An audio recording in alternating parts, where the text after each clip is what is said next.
શું હોસ્પિટલના વારંવારના ખર્ચથી કંટાળી ગયા છો? શું આપનું બાળક વારંવાર બીમાર પડે છે? નમસ્તે, હું ડૉક્ટર પૂજા રાજ, હાર્દમ આયુર્વેદાથી. આજે આપણે બાળકના સ્વાસ્થ્ય વિશે વાત કરવાના છીએ. જેવી ઋતુ બદલાય કે બાળક તરત જ બીમાર પડે, આ વાત ક્લિયરલી ઇન્ડિકેટ કરે છે કે આપના બાળકની રોગો સામે લડવાની શક્તિ એકદમ ઓછી છે. બાળક જ્યારે બીમાર પડે છે ત્યારે માતા પિતાને માત્ર બાળકની બીમારીની નહીં, બાળકના હોસ્પિટલના ખર્ચ, દવાઓના ખર્ચ, રિપોર્ટના ખર્ચ તથા સ્કૂલમાં ગેરહાજરીની પણ ચિંતા થતી હોય છે, જે એકદમ સ્વાભાવિક વસ્તુ છે. હવે હોસ્પિટલોના બિલ આપને એ વાતની ગેરંટી આપે છે કે આપનું બાળક ત્યાંથી બીમારી વગર સ્વસ્થ થઈને બહાર નીકળશે, પણ શું એવી ગેરંટી આપે છે કે હવે પછી આપનું બાળક ક્યારેય બીમાર જ નહીં પડે? નહીં ને. માતા પિતા તરીકે આપણે બાળક માટે એક ઉત્તમ શિક્ષણની વ્યવસ્થા કરીએ છીએ. આપણે બાળક માટે સુવિધાપૂર્ણ જીવનની વ્યવસ્થા કરીએ છીએ અને એ માટે જ એક સારી એવી બચત કરતા હોઈએ છીએ.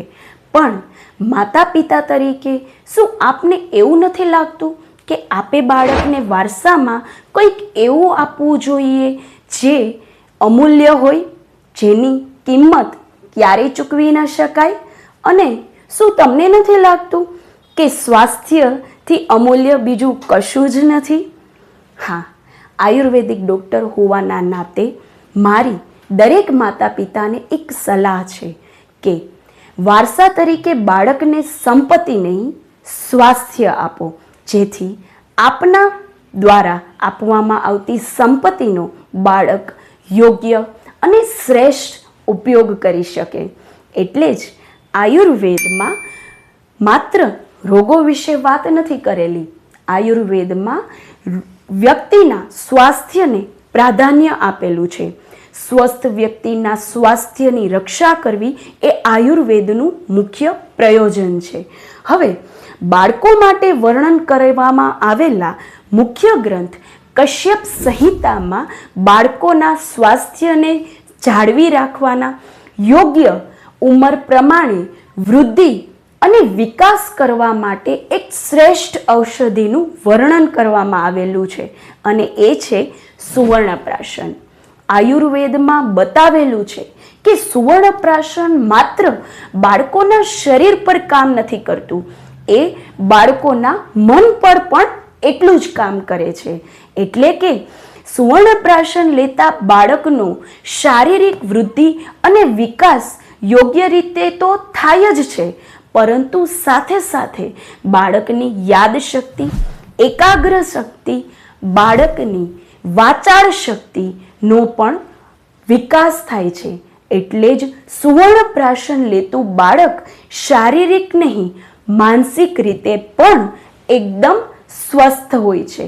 કારણ કે જ્યારે સ્વસ્થ વ્યક્તિના સ્વાસ્થ્યની વ્યાખ્યા કરવામાં આવે તો માત્ર આયુર્વેદ નહીં, આધુનિક વિજ્ઞાન પણ માનસિક સ્વાસ્થ્યને એક સરખી જ પ્રાધાન્ય આપે છે, એક સરખું જ વેઇટેજ આપે છે. એટલે સુવર્ણપ્રાશન લેતા બાળકની ઇનર સેન્સ પણ એટલી જ મજબૂત હોય છે. શું તમને એવું નથી લાગતું કે એક સંસ્કારી પેઢીના નિર્માણ માટે પણ આ વસ્તુ એકદમ જરૂરી છે? આયુર્વેદિક ડૉક્ટર હોવાના નાતે હું તમને એક સલાહ ચોક્કસ આપીશ કે સુવર્ણપ્રાશન એ કોઈ રાતોરાત ચમત્કાર નથી. સુવર્ણપ્રાશન એ આપના દ્વારા બાળકો માટે કરવામાં આવતું એક લાંબા ગાળાનું રોકાણ છે.